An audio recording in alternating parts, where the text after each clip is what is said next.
It's an honor to be a Sun Devil student athlete right now in this position. I can't tell you how excited this football team was to wake up this morning, get a little running conditioning in. Guys are excited.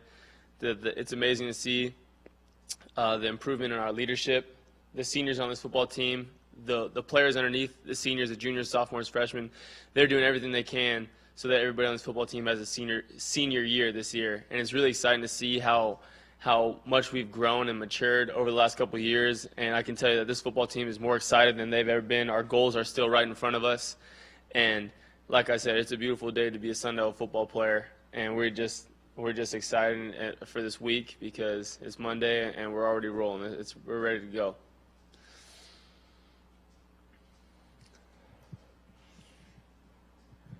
Mike, how does it affect an offense when you learn a day before the game that you're not going to have one of your biggest playmakers like Kalen?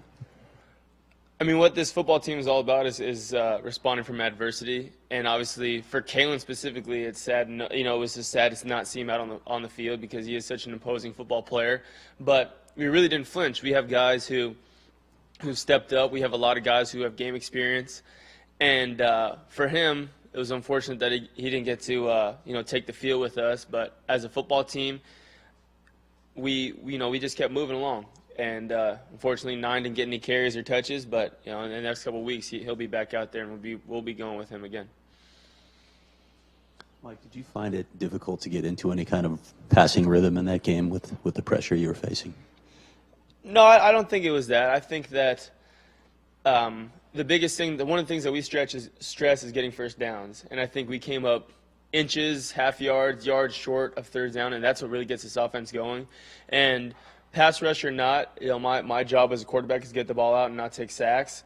And we did put ourselves in some really good situations. Unfortunately, we were one broken tackle away from getting that offense rolling, but it wasn't a rush or a press. We didn't feel pressed at all during the game. It was pretty much a 7-point game for about 3 3/4 of the football game. But like I said, we've learned, we're excited, and we can't wait for Saturday.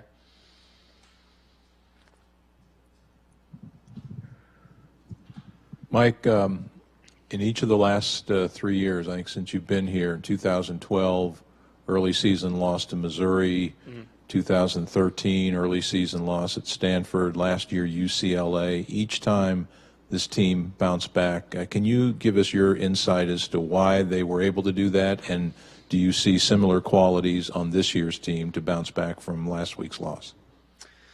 Yeah, well, one of the things that I, as a football player, always look forward to is today's meeting with Coach Graham when he stands up here on this podium and he looks at each other's, he looks at his football team's eyes and he says, "We're ready to go. We know what we have to do. That was one game. We're not going to say that game was insignificant because it was, but you can look at the leadership on this football team, the guys that are up front who have been here for 4 or 5 years.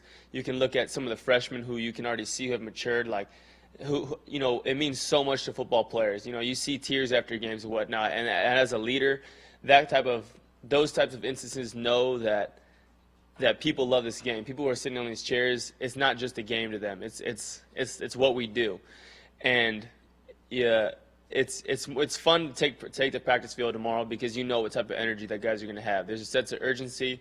Obviously, it wasn't the outcome that we wanted, but our sole focus right now is Cal Poly. And it's going to be exciting to see what we do Saturday night. Mike, right before you threw your first touchdown pass to Cody, you were trying to get the ball snapped because the play clock was running down, and it just seemed like you guys were having trouble communicating. How much was the crowd a factor in that? Yeah, no.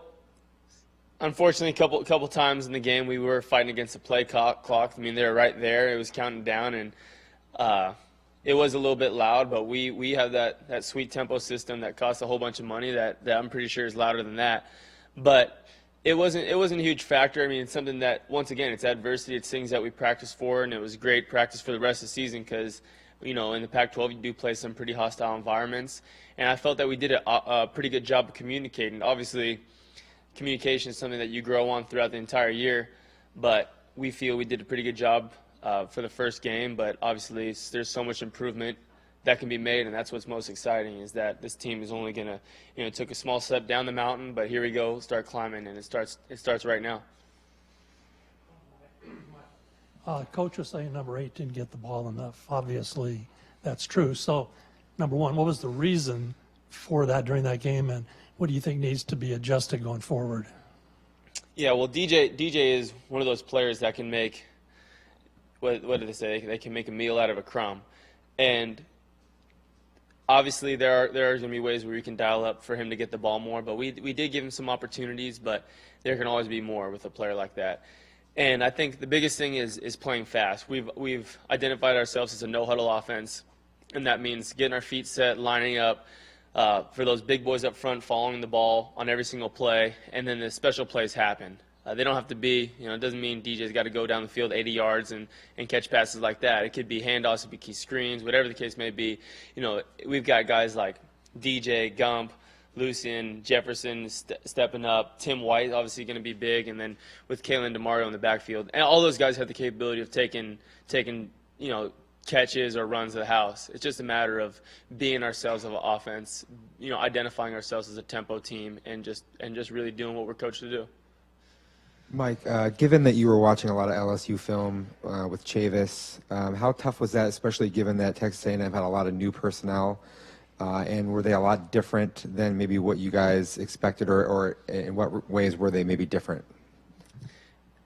To be honest with you, no, I think that we didn't see anything that we didn't expect. Obviously, their personnel with their defensive line, they did a really good job getting off on the ball, and that's something that you can't really prepare for that. It's obviously a game one. But we saw the looks. We had answers for everything. But like I said, we were missed tackles away from having huge 20, 30-yard explosive plays. But moving forward, we're obviously a very senior-led team. We got guys that understand that stuff like this happens during the season, but it's about pushing that to the side. That was one game, and now it's about going 1-0 this week. And it's just going to be fun to see the game plan that's put together this week, and everybody on that offensive unit is going to grow. Defense did an incredible job giving us opportunities, but they're going to grow as well, special teams, and we just move on as a football team. Mike, Todd said you guys had a plan for varying cadence to keep those guys from jumping the snap, but he said it just broke down. Can you address that? Yeah, I think one of the big emphases in the game or one of the big factors of the game that hurt us is playing against the play clock. There's a couple times where we were sitting there with 5 seconds left on the clock, and everybody on the field, even in the stands, they know that we're snapping the ball, and I think that kind of hurt us a little bit. But at the end of the day, we have to execute. That's lining up right. That's me making sure that I have enough time to set the protection so that we can get rolling. And really, at the end of the day, if we break a couple tackles, if we get our alignments correct, we can, that game is a completely different game. Obviously, great. Their defense did a great job swarming to the football and tackling as a unit. But we've learned so much from this game moving forward that you already see guys today in the weight room talking about what we're going to do moving forward, that we know we can play faster, we can, get first downs, we can make sure that we have a better understanding of where the sticks are. And like I said, we've grown so much from Saturday night to right now. Mike, obviously, when you play a team like Texas A&M, you know exactly where you stand on every facet of the game. And the next two games, obviously, you're going to take it very seriously, but they're probably not going to be as true of a gauge as it was last week. Would it be fair to say that all the lessons learned from that Texas A&M game are really going to show up against teams like USC and UCLA in 3-4 weeks? My experience in college football, from being a fan, from being a player, is that you're still playing against 18 to 22-year-old kids.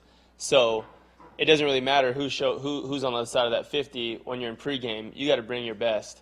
And I think that we did show some good things in all three facets of the game Saturday night, but we're still learning. We're still getting stuff corrected. We're moving on to Cal Poly right now, and that I think that you're going to see a football team that is going to be fast, physical, that's going to finish, and that's going to be our MO as the weeks go on. Because as we've seen, teams do get better later. Great teams get better week to week to week, all the way till 11th and 12th week, and that's what's going to be exciting. Because we got. I don't even want to mention the other teams that we're playing. It's the only focus right now is Cal Poly. And when those weeks come, I think that you're going to see a football team that's more excited, that's faster, that's stronger, and when that time comes, we'll be ready for those teams. Mike, when Quishy Brown had that interception early in the third quarter and then the ball was turned right back over, that seemed like a big turning point in the game to you? Yeah, that was a big turning point. Obviously, you know, it's what as a quarterback, what we do is control the football, and that's something that I failed to do on that play, and I take full responsibility, pressure or not. The one identity, as we all know here, is that we have a mindset of owning the football, and I didn't do that on that play, and I let the offense down, especially in a critical situation right there. But I can't say enough about what our defense did that entire game. We felt that there was a chance every second of the game. I kept telling the defense, I kept encouraging them, that offensive line kept encouraging them just because they know that they kept us in that football game. And, you never want to learn from experiences like that, but unfortunately that we did as an offense learn that when you have a turnover like that, you have to capitalize on that. And I take full responsibility for that. And once again, if I can say anything about that, it's just the fact that our defense did such an incredible job all game. I just, all Saturday night, all Sunday, all Monday, today, I just been encouraging those defensive guys, telling them what a game they had.